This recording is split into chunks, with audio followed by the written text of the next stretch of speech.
Hey everybody, if you're new to Tarkov or you're thinking about picking up Tarkov and playing the game, you're probably realizing this is a super complex game with a really steep learning curve. It can be extremely unforgiving and very discouraging at times. If that's the case, I made this video just for you guys. It's all the stuff that I wish that I knew when I first got started. Hopefully this will get you guys in the game, having more fun, and killing faster. So let's get straight into it.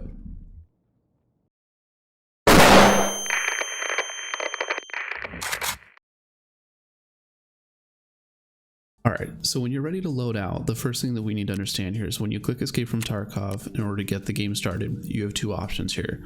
You can either load out as a Scav, or you can load out as your PMC. Now your PMC is your main character, so everything that you see my guy wearing right now, that's all the stuff that I have in my stash, that weapon is mine, etc. So when you load out as your main character, that's the only way to gain experience, it's the only way to level up. The downside, or the risk I guess, of loading out as your PMC is whenever you die, all that stuff that you have, you lose it.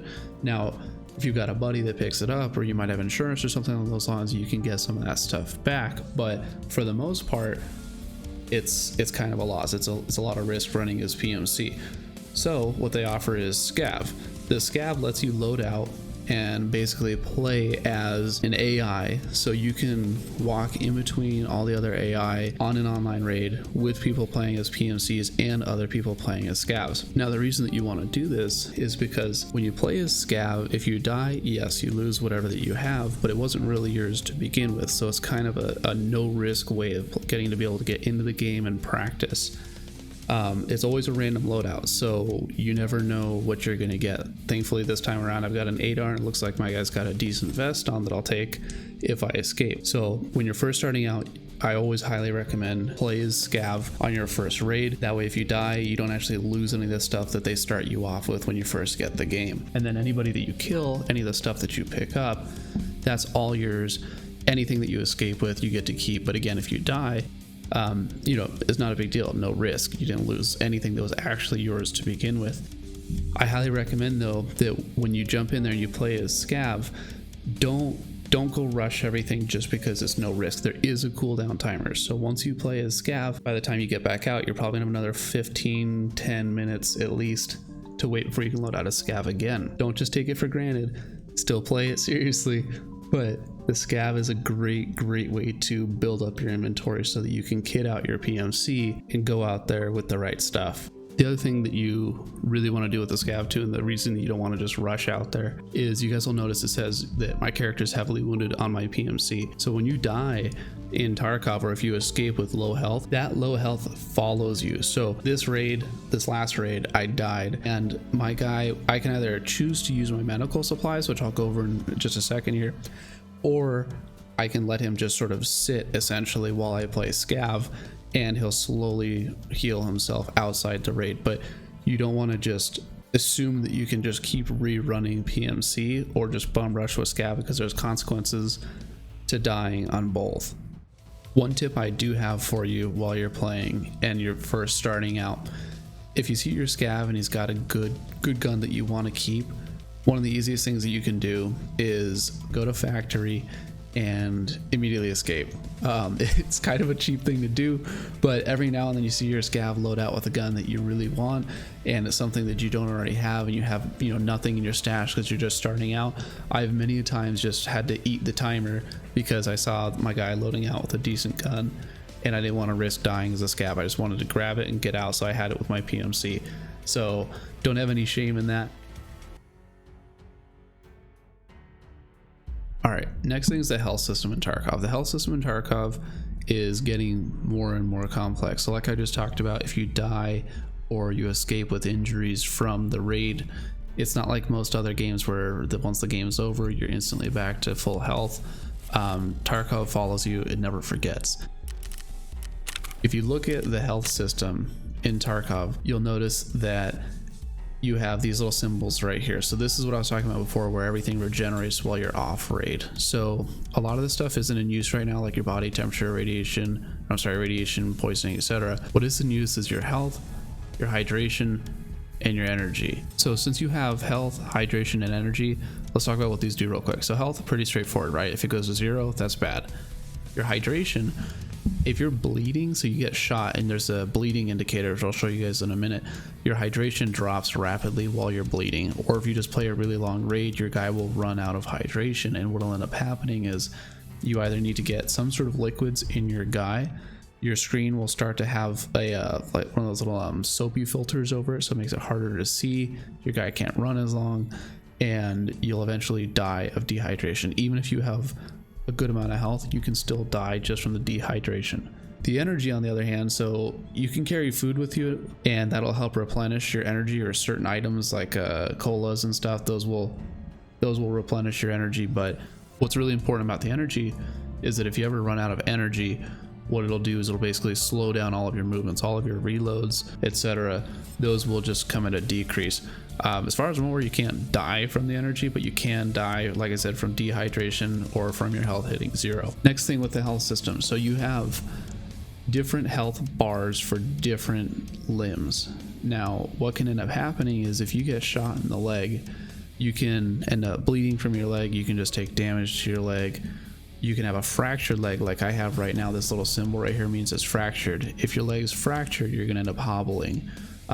You can still walk and you can, move around and everything, but with the fractured leg, you can't run, you can't move quickly, you hobble, your movement's impeded. What you need to do is you need to use a splint or something along those lines. There's a few different variants of splints, and then that will actually repair the fracture. You can do this in-game, off-raid, however, whatever circumstance you're in, but you always want to have a splint on you in case this happens, especially on your leg, because if it happens, you can't run with the fractured leg, and your movement is extremely impeded. Your guy hobbles essentially.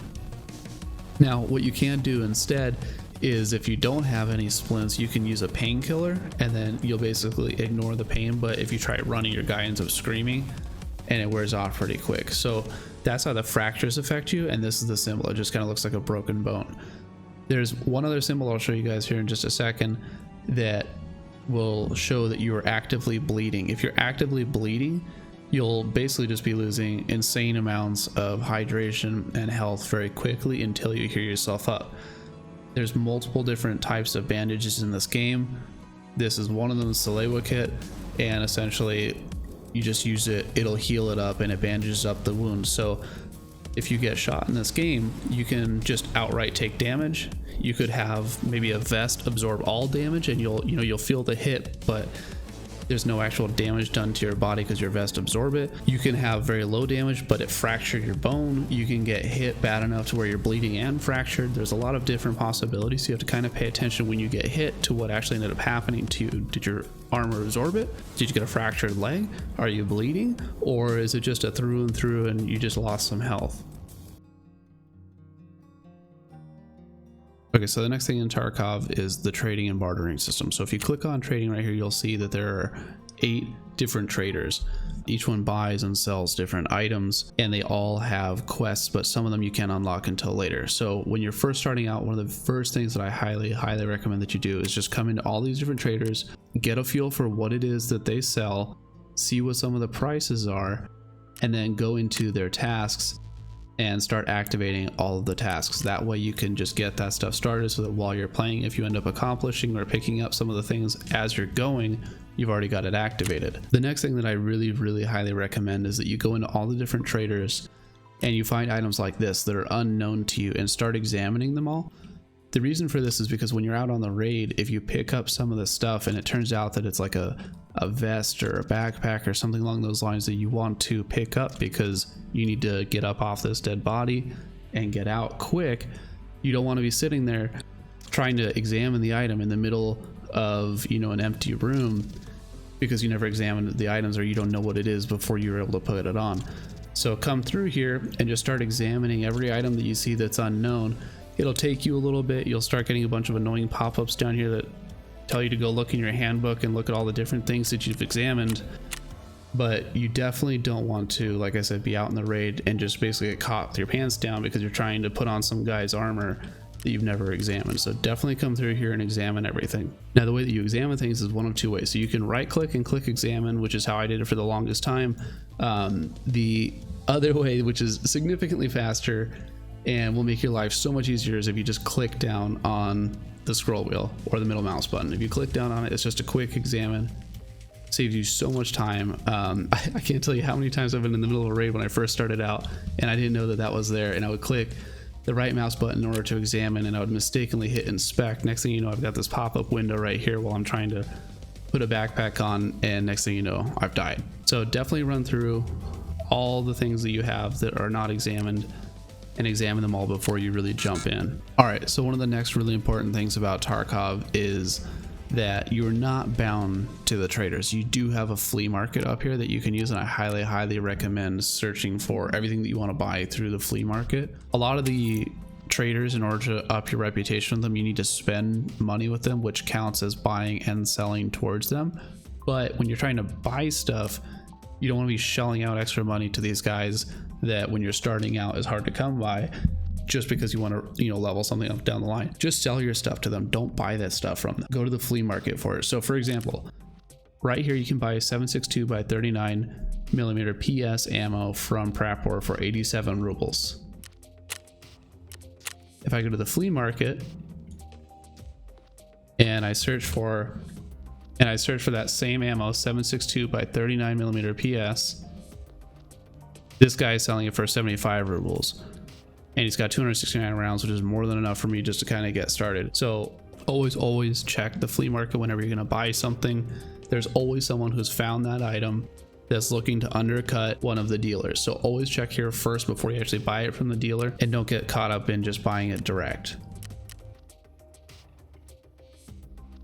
All right, next thing is your stash management. So if you click on character, this is what your stash looks like. Now, when you first start out, it looks super empty and you think it's going to take you forever in order to fill up this entire stash, but it comes a lot faster than you think.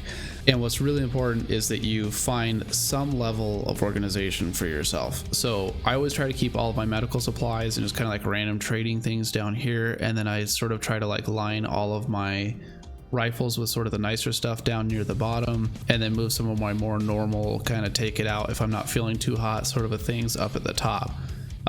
You can do it however you want. It's just I like to have some level of organization so that I know where everything is. Disregard the random grenade. Sometimes you get desperate and you just have to find that one empty slot and throw it all in there.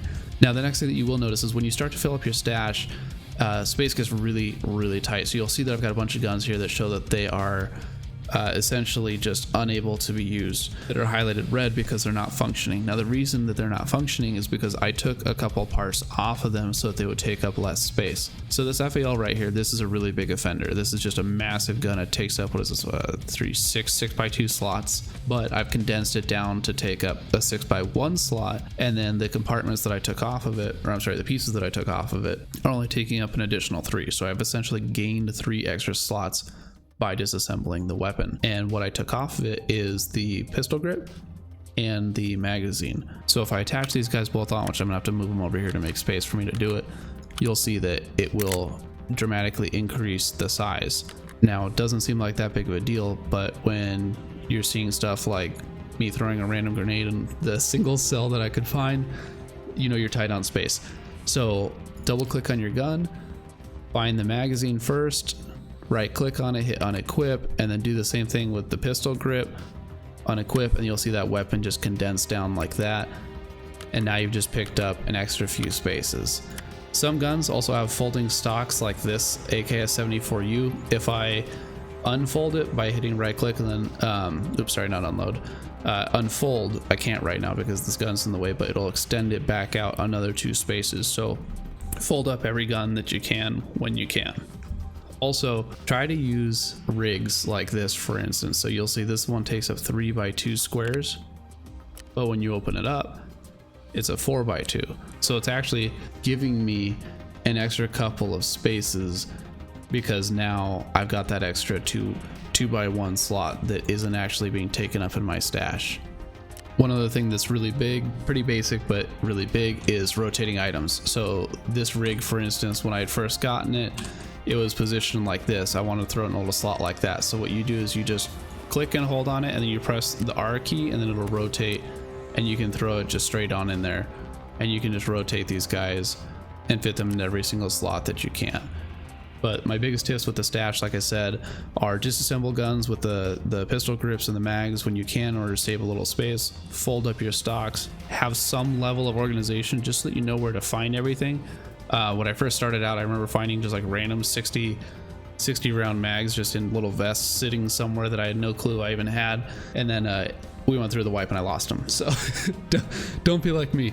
And then the only other thing with the stash, like I said, is make sure to make good use of rigs or backpacks or things like that where they take up one set of spaces, and then when you open it up you have significantly more spaces in that item. It just expands your stash, and if you're like me and you bought the base level edition, you know, you run out really quick.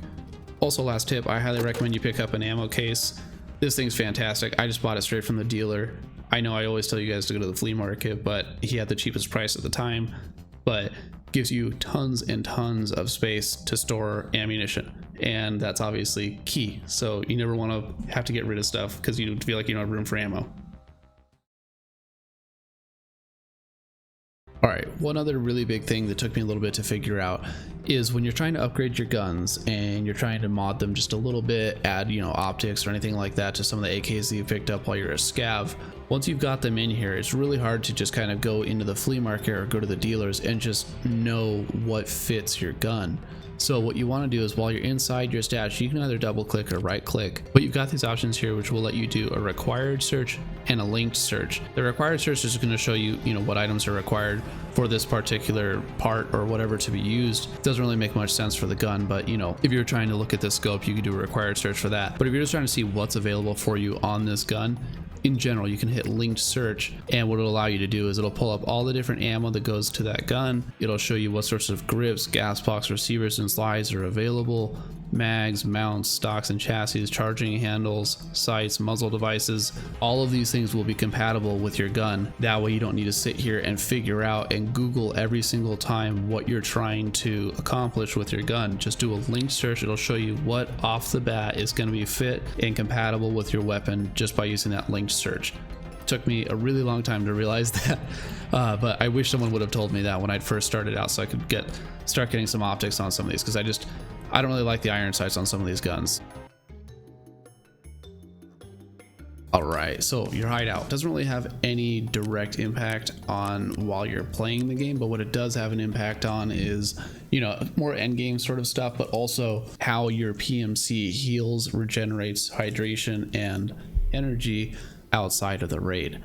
So one of the very first things that you want to do that I highly recommend is you want to come over here and you want to start leveling up your med station, because what it's going to allow you to do is once you hit level 1 on your med station, you're going to be able to take some of these things that you start off with, like painkillers, bandages, and splints, and combine them into a first aid kit that will do mostly all of those things and just take up less space. It'll heal you more, and this will also, as you guys can see, it increases your health regeneration rate. So if you run out of supplies, you're running low on cash, you want to have this, that way your guy can start to heal up faster off raid without you having to shell out a bunch of money in medical supplies.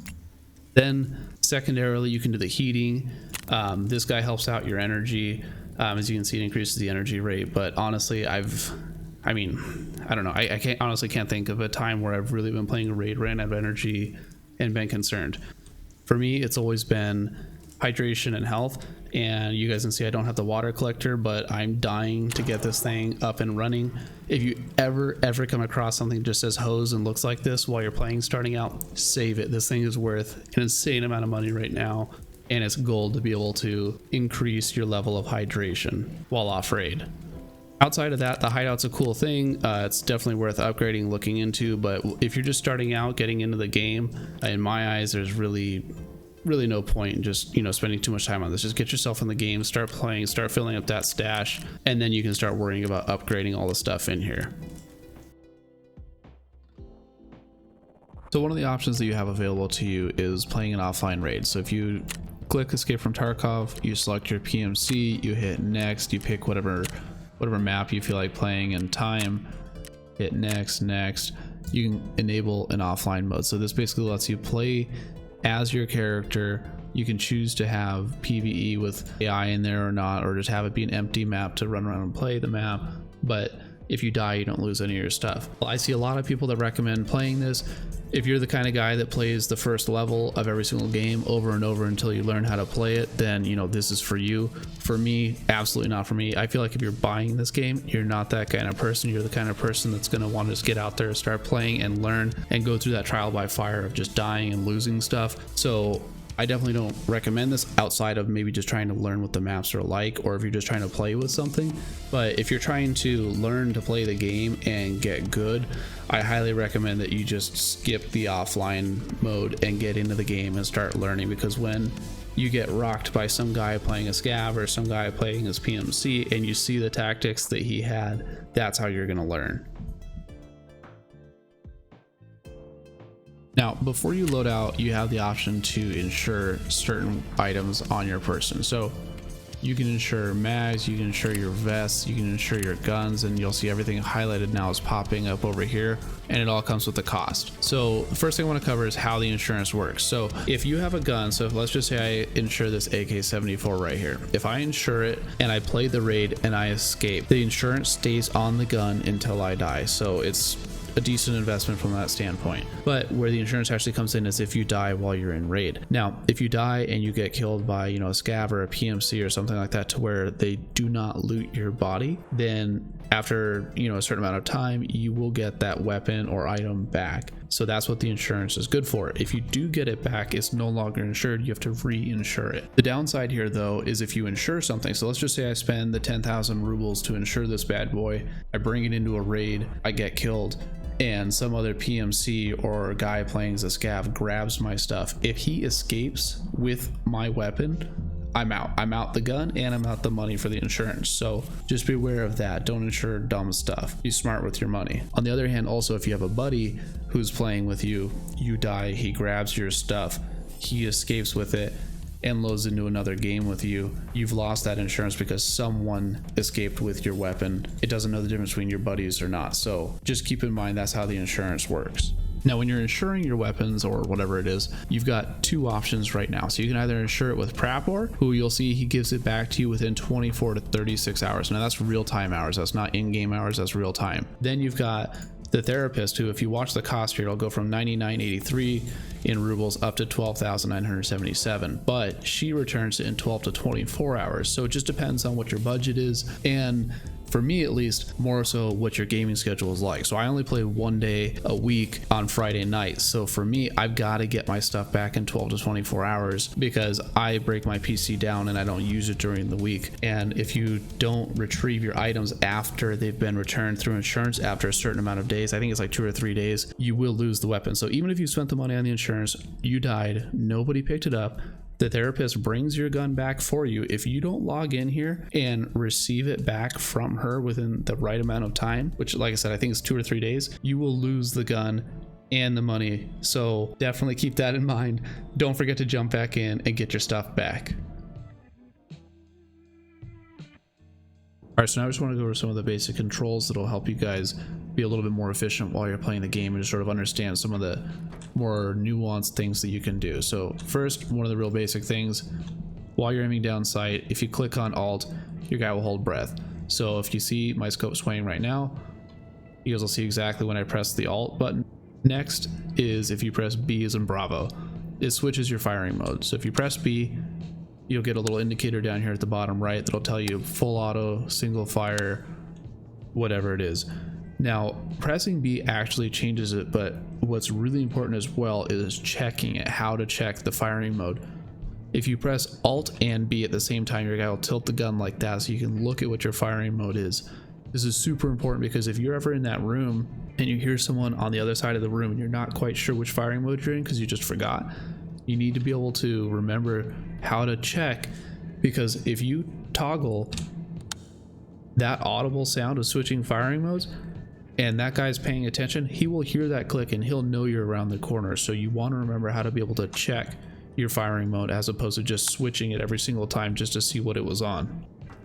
All right, up next is reloading. So if you press R, obviously that's just going to reload your gun, but if you press Alt R is going to check your mag. Now Tarkov doesn't have an ammo counter anywhere, so you want to use Alt R to check how much is in your mag if you haven't been paying attention to how much you're shooting. Now Tarkov has a quick reload or a combat reload option as well, so if you press R twice, basically what will happen is you'll take the mag that you have, and instead of putting it back in your vest, you'll just throw it on the ground, throw the next mag in. That way you can save yourself a half second. So every now and then when you're in that pitched fight and you're looking straight at the guy, you just want to throw that mag on the ground and slap another one in. So I'll show you guys the time difference between the two. So if I just press R and do a single reload, this is what it looks like. Now if I do the tack reload, you'll see I just dumped that mag and now it's on the ground. You can also carry loose ammunition, so if you have a round or a mag like this that shows less than half, because I just checked it, you can take ammo and you can sit there and you can add it back in, but it goes very, very slow. So I highly recommend just loading out with a few mags instead of just one and just trying to reload it constantly. Next is going prone. The only reason I'm bringing this up, I know it's a pretty straightforward command, but I think the default mapping is X, whereas C is crouch and X is lay down. I moved my lay down over to Z just because I kept feeling like when I would panic and freak out, I would hit C instead of X by mistake, so I just moved it farther away and transitioned using my left ring finger instead of my right index to lay down, so that it makes it easier for me to separate them. Just a little tip, hopefully it helps someone out. All right, now I want to talk about crouching. So crouching, pretty straightforward, right? You press C, you drop down, you press C, you stand back up. But if you guys look, I've got a little indicator over here on the left with different little marks in between crouching and standing. So if you hold C and you scroll with your mouse wheel, you'll see you can slowly raise your positions, which makes a big difference if you're just trying to peek over a planter or something like that and you don't just want to be standing straight up at some waist level planter.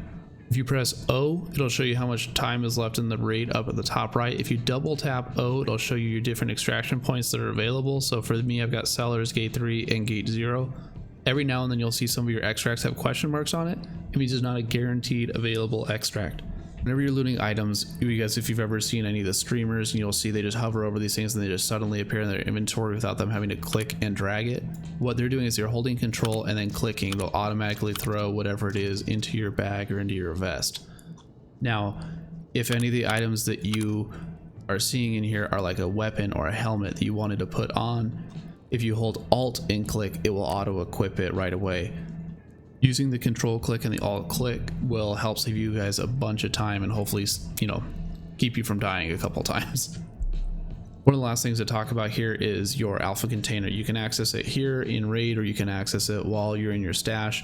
It's not available while you're playing as Scav, by the way, just because, you know, that's playing as AI. But when you're playing as your main character, you have a container. Now it depends on which version of the game you bought. I bought the base version, so I'm stuck with an alpha container, and it only gives me 4 slots. But the way that this container works is anything that I put in it is safe. So even if I die, I will always keep all of these things. So whenever you pick up something that's really nice in a raid, you just want to move something out of the alpha container and throw it in if it's a quest item or something like that. That's how you can have your one little bit of safe space that no one can take from you. Last thing I wanted to show you guys is the scope option. So while you have your scope up, now not all reticles allow this, but most of them have some additional option where while you're in scope, if you hold down the left alt and then you right click, you'll see my scope is transitioning from black to red. Different types of scopes will give you, different crosshairs available. So sometimes the scope will go from being a dot to a T, and then it'll switch to a chevron or a chevron and a dot. So when you have those scopes that have the multiple features available in the reticle, just make sure that you use those controls to switch it to whatever you're most familiar with. I really like the T sights over the dot sights or the chevrons personally, but that's just me. So use whatever you're comfortable with. Thanks for watching, guys. I hope you enjoyed it. Comment down below if there's anything that I missed or anything you guys want to see in the future, and hit the subscribe button if you can. I'd really appreciate it. Thanks, guys. See you in the next one.